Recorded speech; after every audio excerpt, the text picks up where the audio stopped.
Vamos meditar na palavra de Deus que está com o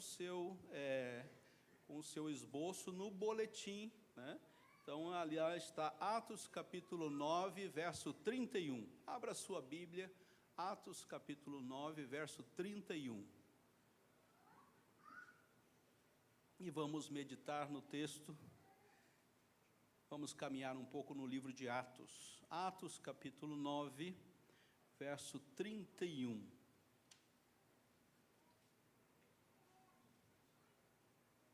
A igreja, na verdade, tinha paz por toda a Judeia, Galileia e Samaria, edificando-se e caminhando no temor do Senhor, e no conforto do Espírito Santo, crescia em número.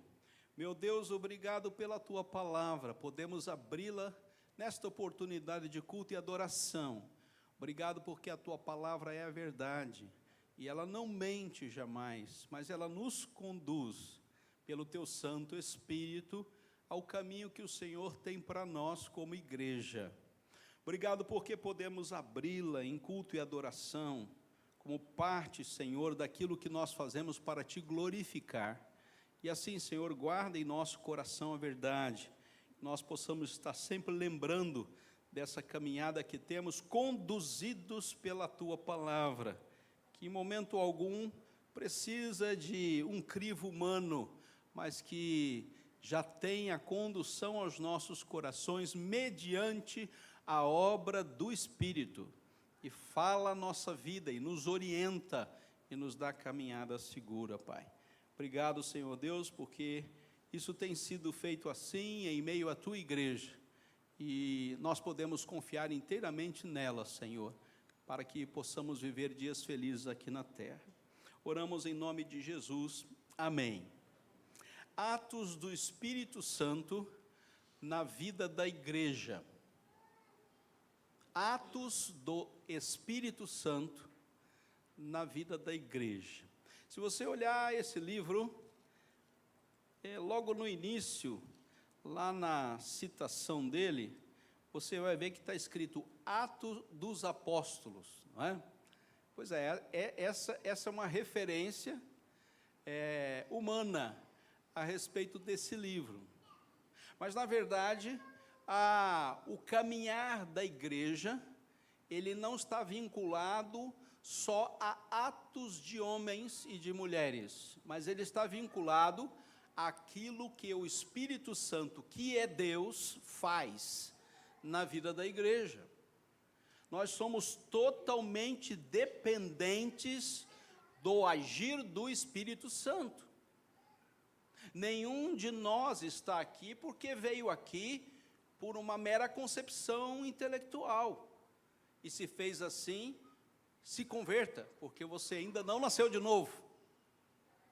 Se você veio aqui por uma mera concepção intelectual, você ainda não nasceu de novo. Você não é conduzido pelo Espírito Santo.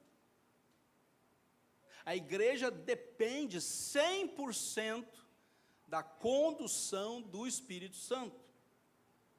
E muitos falam, poxa, estava na igreja e se desviou. Espera aí, será que ele estava mesmo na igreja? Será que ele realmente tinha nascido de novo? E há uma grande confusão entre estar fisicamente dentro do espaço onde se chama igreja e ter nascido de novo. A compreensão do novo nascimento dá-nos a entender que o Espírito Santo trabalhou no coração, na mente daquele que estava morto, e aquele que estava morto reviveu. Diz-nos a palavra de Deus. Então, o novo nascimento nos dá vida para estarmos na igreja, para sermos membros do corpo de Cristo Jesus. Então, estar fisicamente não se compreende que nasceu de novo.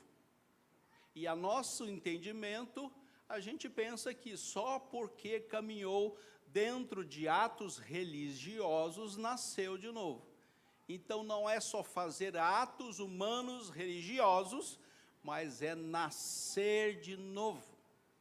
E nascer de novo é ser conduzido pelo Espírito Santo de Deus. Ele usa a sua palavra, pois foi o Espírito Santo que a escreveu. Todos os homens que escreveram, cada uma das palavras desse livro foram escritos pela inspiração do Espírito Santo de Deus. Este livro chega até nós porque o Espírito Santo, usando homens no decorrer da história da igreja, fez com que ele chegasse até as nossas mãos. E estamos todos aqui com as Bíblias nas mãos, palavra de Deus nas mãos, porque o Espírito Santo trouxe até nós a palavra. Chegou até nós milagrosamente, não é? Porque no decorrer da história, nenhum livro permaneceu tanto tempo, e sendo usado como livro que Deus deixou para que conduzisse a vida do seu povo. Então, começando do capítulo 1, Jesus Cristo já deixa a igreja na expectativa: mas recebereis poder ao descer sobre vós o Espírito Santo. Então, a própria concepção de formação da igreja já está ligada ao fato de o Espírito Santo, que Jesus já havia prometido, deveria estar conosco. E Deus já aqui já deixa na sua palavra a certeza de que a companhia do Espírito Santo haveria de trazer uma transformação daqueles que estavam mortos e sem nada para dizer, agora aqueles que estão vivos e que vão ser usados por Deus na proclamação do Evangelho. Então, esse é um momento singular na vida da igreja. Aí você pergunta, pastor, onde começou a igreja? Igreja como povo de Deus. Onde começou a igreja? A igreja começa a partir daqui. Esse é o nascimento da igreja. Sim, é o nascimento da igreja. Pós Cristo Jesus. Pós a vinda de Jesus. Mas a igreja, o povo de Deus, que foi separado para a sua única glória, para estar com Ele eternamente, nasce lá atrás, lá em Gênesis, quando Deus chega para Adão e Eva e pergunta: onde é que vocês estão? Ali há a primeira manifestação da graça de Deus. E a partir daquele momento, o elo rompido de comunhão já está sendo refeito através da graça de Deus. A igreja, estruturalmente, no mundo atual e presente, antes mesmo da graça infinita de Deus eterna, ela se faz presente na vida de toda a humanidade. Todos aqueles viveram com base na esperança da glória de Deus e da manifestação da salvação. Assim, tanto quanto a igreja do Senhor Jesus Cristo são todos aqueles que são arrolados no rol da graça, que estarão eternamente com o Senhor na glória.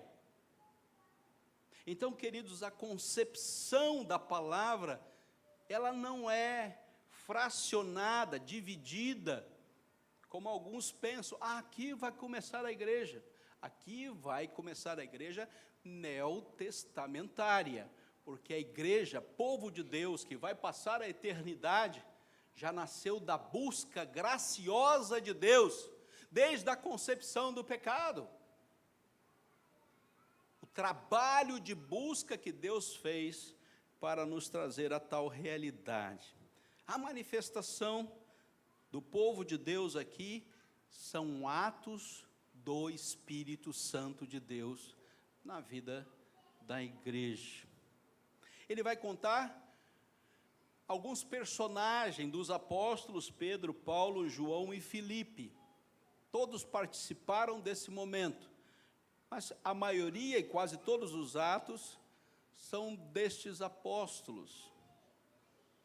Ele tem 28 capítulos e 1000 versos.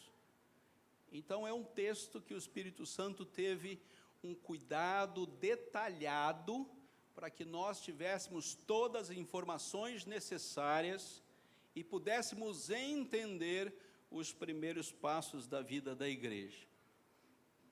Vamos lá, então.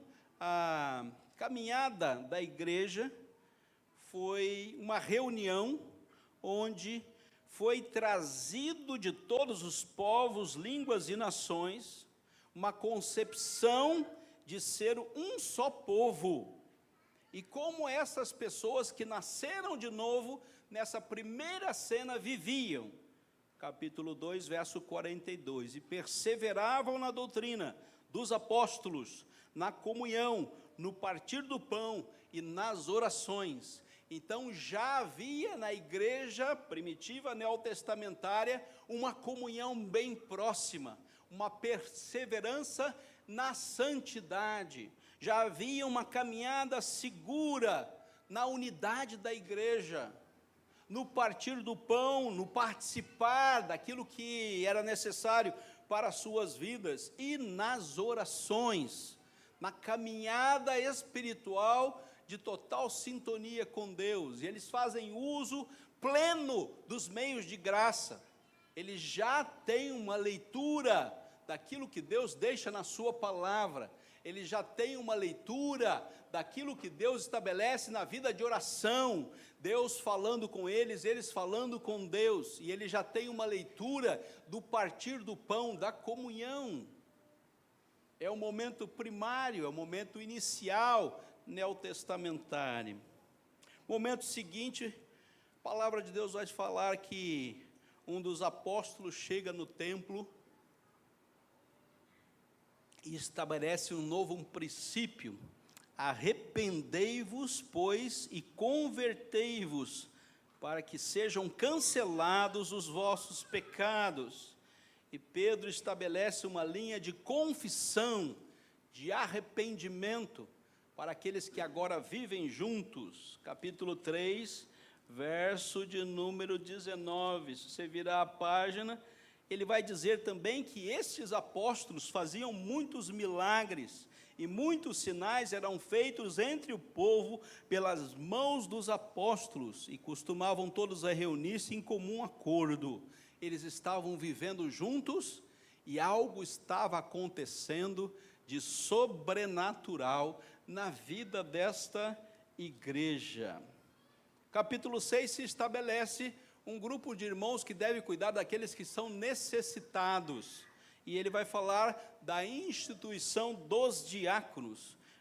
Os diáconos passa a ser trabalhado a organização da igreja.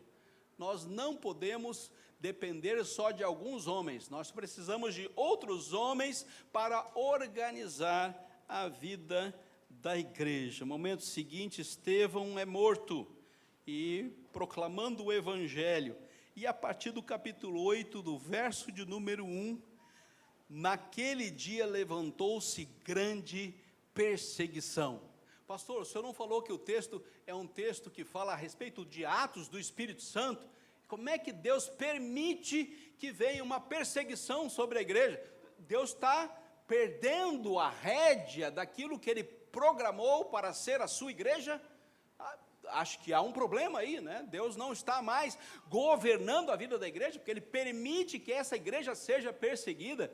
Pois é estranho, né? Esse atos do Espírito Santo, permitir que algo interfira exteriormente na vida da igreja, e muitos aqui serão mortos, e eles têm que fugir para não morrer.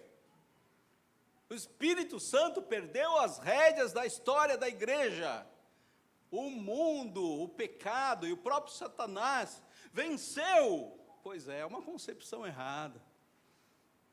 A dimensão da ação do Espírito Santo não está limitado àquilo que a gente chama de sucesso. Não está limitado.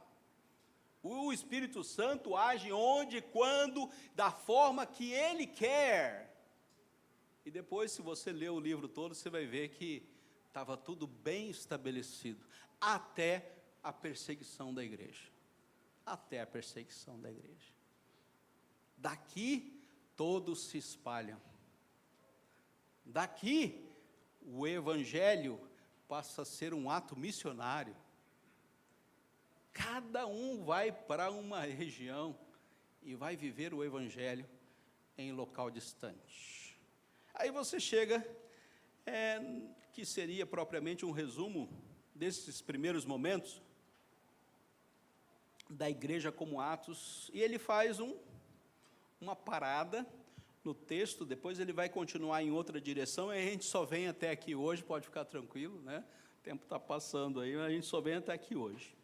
Aí ele faz, depois dele contar toda essa história, ele vai falar assim, a igreja, como se fosse um resumo desta parte, do capítulo 1 até o capítulo 9. E a igreja, esse povo de Deus aqui, que está sendo reunido pós-ascensão de Jesus Cristo, quando ele diz, recebereis poder a descer sobre vós o Espírito Santo, a igreja passa a viver intensamente, ela se organiza, os apóstolos estão fazendo os seus milagres, usados pelo Espírito Santo, as pessoas estão se convertendo, nascendo de novo na vida da igreja. Ele diz, a igreja, e ele dá uma parada, depois vai continuar a história, e a gente vai parar com ele. A igreja, em primeiro lugar, a igreja na verdade.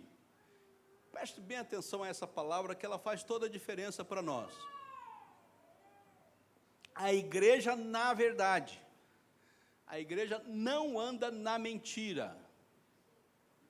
E fique esperto, né? Porque hoje a teoria do discurso, um bom discursador, um bom explanador, pode convencer você que a mentira é verdade. Um bom explanador e um bom discursador pode convencer você de qualquer mentira. A sua mente te trai. A sua capacidade de fazer o crivo entre verdade e mentira está diretamente ligada à ação do Espírito Santo na vida da igreja. Qualquer discurso não vale, por mais bonito que seja. A mentira pode ser vendida para você como uma bela verdade.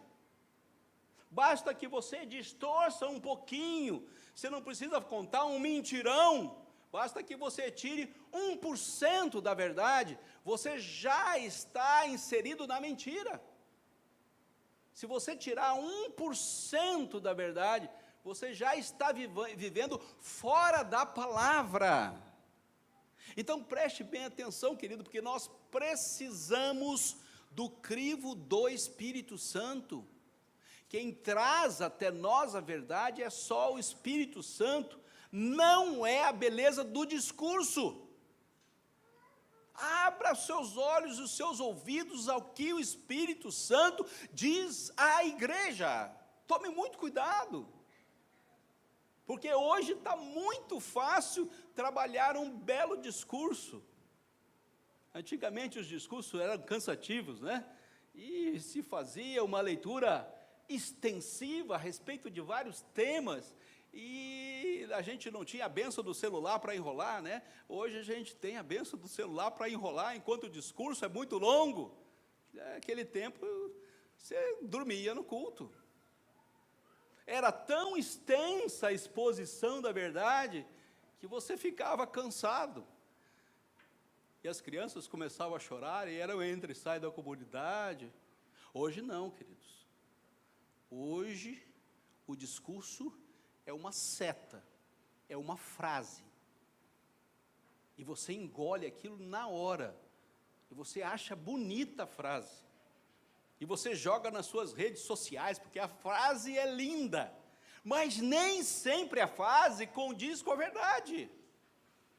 porque foi muito bem elaborada para que ela entre facilmente na sua mente e você saia da igreja, ou saia do discurso, ou saia da informação com ela gravada, e você escuta aquela falsa verdade durante todo o dia, porque ela foi direto ao seu ponto de conhecimento, e quando você vê, você já embarcou na mentira, você já assumiu uma postura mentirosa diante da sua fé cristã. A igreja, na verdade, e a verdade, queridos, ela é transformadora, ela traz a você uma renovação de mente. Romanos capítulo 12, verso 2, a verdade muda o seu pensar a respeito de todas as coisas, atos do Espírito Santo.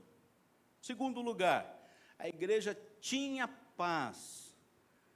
A igreja tinha paz. Por quê? Porque ela está na verdade. A igreja só tem paz porque ela está na verdade. Saiu da verdade, ela vive em guerra. Guerra com quem? Consigo mesma. Quando a verdade, a mentira impera, não há paz. A igreja, na verdade, tinha paz, e esta paz é a paz de Deus, é a paz que vem em Cristo Jesus, por toda a Judeia, Galileia e Samaria. A igreja é marcada pela verdade de Deus, pela verdade que o Espírito Santo de Deus traz a ela, não pelo discurso, não pelos métodos de inserir à sua mente alguma informação que você não vai esquecer jamais. A paz, ela vem através da ação do Espírito Santo de Deus, confortando, motivando e dinamizando a vida da igreja. A sintonia é com Deus. A caminhada ela é segura porque estamos sintonizados com Deus, e a paz de Deus, que excede a todo entendimento, nos guarda, mente e coração. Filipenses capítulo 4. Terceiro lugar, tinha também edificação, e há uma relação tempo e realização. Não aconteceu tudo até aqui na vida da igreja.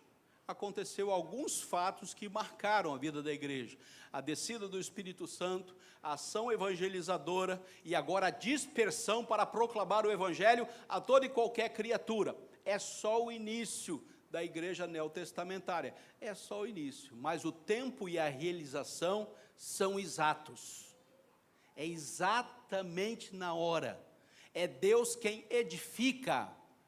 Ah, mas eles estavam um pouco atrasados, poderiam ser mais rápidos. Não, não poderiam, porque os atos aqui não são de homens, mas os atos são do Espírito Santo de Deus. Podia ser mais rápido, pastor? Podia ser mais rápido. Então aqui em 33 a 63, 30 anos pós a ascensão de Cristo, demorando 30 anos para que as coisas aconteçam, né? Então isso poderia ser feito em pouco tempo, em um ano talvez, mas demorou 30 anos para acontecer todas estas coisas. Aquele povo era meio devagar. Não, queridos, não é assim, porque os atos são atos do Espírito Santo, não são atos de homens. Não é competência humana fazer aquilo que Deus faz, na sua soberana vontade. As coisas acontecem dentro do tempo exato, e a edificação da igreja acontece na hora de Deus. Conduzidos na palavra, na verdade, com temor e tremor.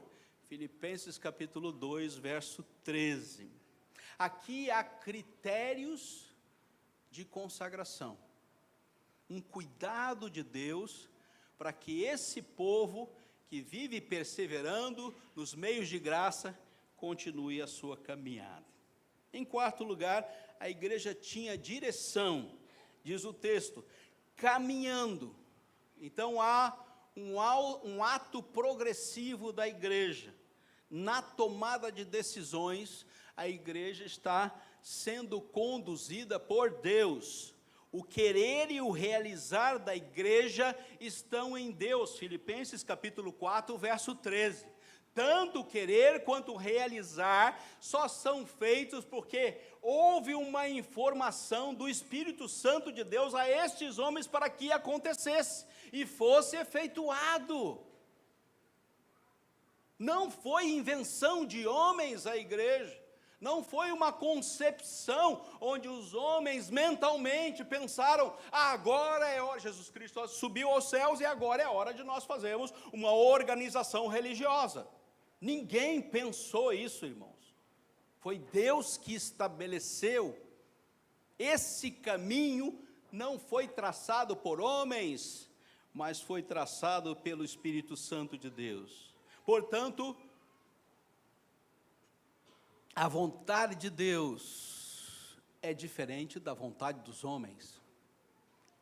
Nenhum deles gostou de serem dispersos. Todos queriam ficar na sede. Mas Deus disse, não, não é assim que vai ser. Eu quero de outra forma. E todos começaram a caminhar em direção a uma vontade boa, perfeita e agradável de Deus. Vão, saiam. Quem não for, morre. Vão fazer a obra. Termino, queridos. E é a última linha, né? No conforto do Espírito Santo, crescia em número. Não é um crescimento religioso. Crescer aqui é crescer com atos do Espírito Santo. Diz o texto lá um pouco antes, né? No 2:47, ele diz, louvando a Deus e contando com a simpatia de todo o povo, enquanto isso, acrescentava-lhes o Senhor dia a dia os que iam sendo salvos. Não eram as pessoas que vinham, mas Deus que acrescentava. E o dizer bíblico aqui é proposital. O entrar para a igreja, o nascer de novo, era uma ação de Deus. E crescia em número. Era Deus quem operava na vida destas pessoas, trazendo-as à verdade. E esse é um descanso para todos nós aqui, como igreja do Senhor, porque é uma operação de Deus no seu Santo Espírito, acrescentar dia a dia os que serão salvos. Nós só temos uma tarefa a realizar: pregar a verdade, proclamar a verdade. Você não vai fazer a vez do Espírito Santo, o pastor não vai fazer, o evangelizador não vai fazer, o missionário não vai fazer. Nós vamos cumprir a nossa tarefa de proclamar o Evangelho. Guarde isso no coração, porque Satanás é muito astuto, e ele quer que você pense que você vai fazer a vez de Deus, e você não vai fazer. Só Deus faz a vez de Deus. Na astúcia do inimigo, achamos que a igreja depende de nós. Ah, se eu não fizer, ninguém vai fazer. Pois, querido, você nunca transformará um coração de pedra em um coração de carne. E ele termina, ele diz isso: a igreja crescia em número. Portanto, desfrutar da paz de Deus só em Cristo. Você não vai desfrutar da paz de Deus em nenhum outro lugar. Segundo lugar, permitir que Deus construa em nós só no caráter de Cristo. A igreja é conformada no caráter de Cristo, pois nós temos a mente de Cristo. Em terceiro lugar, seguir na direção dada por Deus somente através da glorificação dele mesmo. O nosso caminho só é traçado pelo Espírito Santo, porque a igreja existe para a glória de Deus. Para a glória de Deus. Isso não muda jamais. Que Deus abençoe a sua palavra. Amém.